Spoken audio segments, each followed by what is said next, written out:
Hello guys, कैसे हैं आप सभी। आज हम आपके लिए लेके आए जो आईसीएआर की जो पोस्ट है। आईसीएआर की जो पोस्ट है टेक्नीशियन 1 के लिए जो पोस्ट है, उसके लिए हम ये टेस्ट सीरीज स्टार्ट करने वाले हैं। ये टेस्ट सीरीज के अंदर हम आपको 25 साइंस के क्वेश्चन करवाने वाले हैं। ये साइंस का डोज फर्स्ट होगा, इसके बाद भी साइंस के डोज आते रहेंगे। तो आइए स्टार्ट करते हैं। फर्स्ट क्वेश्चन है कि न्यूटन की गति का पहला नियम किसकी अवधारणा देता है। तो न्यूटन की गति का जो पहला नियम है वो हम क्या बोलते हैं, जड़त्व का नियम। ऑप्शन ए राइट आंसर हो जाएगा। इसके अलावा हम बात करते हैं न्यूटन की गति का दूसरा जो नियम है वो है संवेग संरक्षण का नियम, दूसरा नियम। न्यूटन की गति का जो तीसरा नियम है, और न्यूटन की गति का तीसरा नियम किससे संबंधित है, क्रिया प्रतिक्रिया से संबंधित है।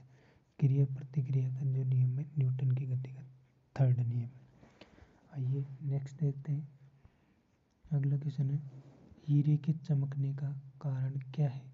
हीरे का जो चमकने का कारण है वो है पूर्ण आंतरिक परावर्तन।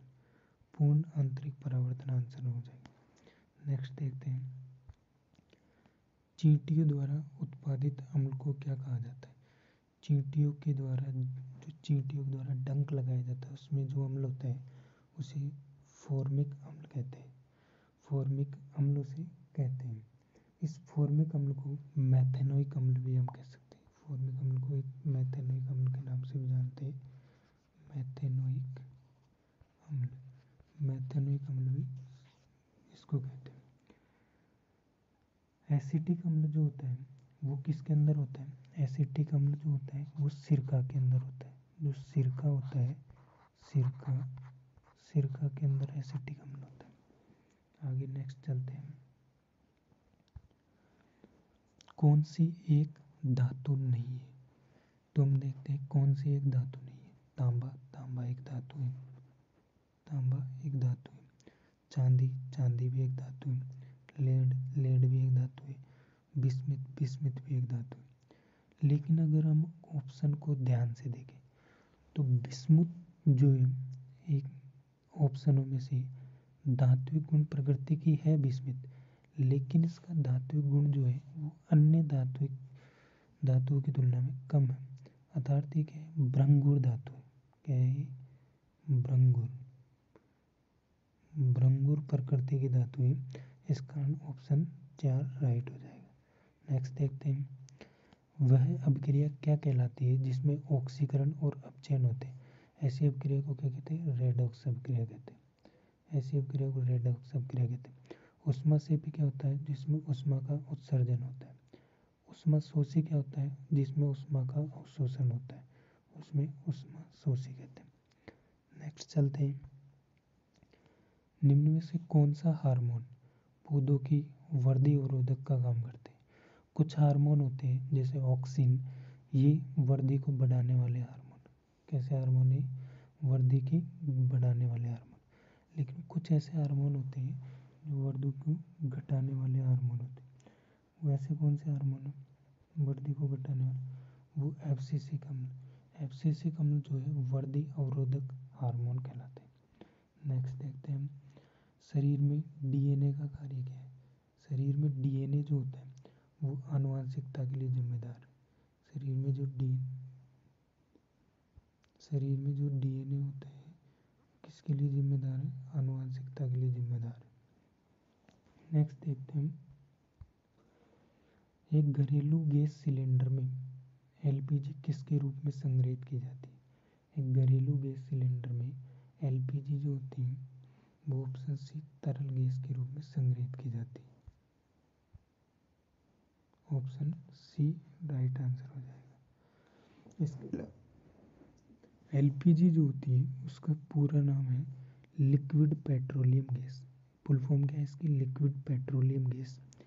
एलपीजी में 95% जो होती है वो ब्यूटेन प्लस क्या होती है, प्रोपेन होती है। 5% जो होती है अन्य गैसें होती है एलपीजी में। एलपीजी में एक गंधहीन और रंगहीन गैस है।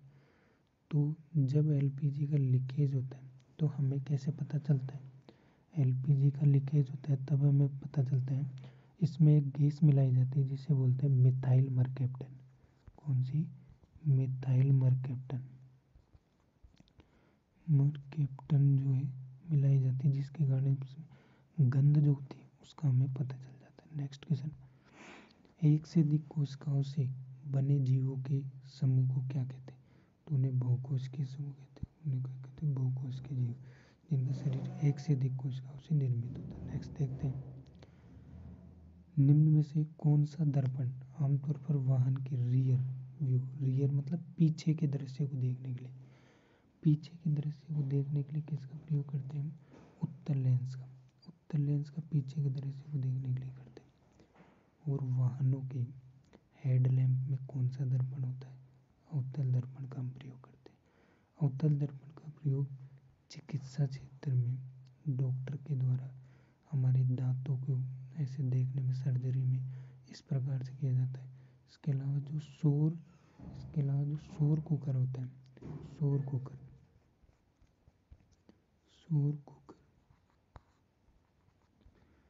शोर कुकर में भी हम अवतल दर्पण का प्रयोग करते हैं। नेक्स्ट देखते हैं, आवर्त सारणी में 37 पंक्ति को क्या कहा जाता है? तो आवर्त सारणी में जो 37 पंक्ति होती है उन्हें आवर्त कहते हैं। और आवर्तों की संख्या कितनी होती है? आवर्तों की जो संख्या होती है वो 7 होती है। और ऊर्ध्वाधर ऐसी 37 पंक्तियों को आवर्त कहते हैं। ऊर्ध्वाधर जो पंक्ति होती है उन्हें हम क्या कहते हैं? ऊर्ध्वाधर पंक्तियों को हम कहते हैं समूह कहते हैं। ऊर्ध्वाधर पंक्तियों को हम क्या कहते हैं?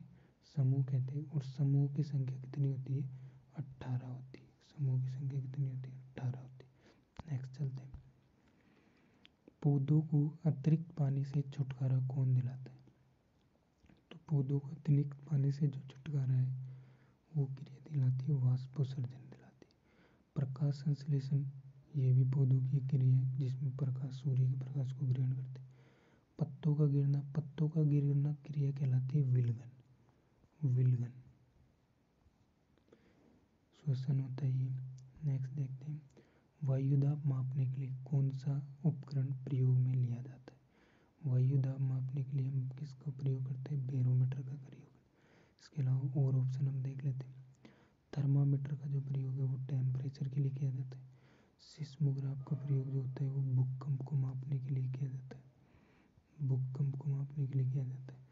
आर्द्रता मापी का प्रयोग आर्द्रता यानी ह्यूमिडिटी को मापने में किया जाता है। नेक्स्ट देख लेते हैं, जैविक वर्गीकरण में पदानुक्रम का सही क्रम क्या होना चाहिए? तो जैविक वर्गीकरण में सबसे पहले किंगडम आता है। तो किंगडम तो सारे ऑप्शन में दे रखे हैं। उसके बाद में आता है फाइलम। इसको हम फाइलम, ऑप्शन 3 हम डायरेक्ट टिक कर सकते हैं।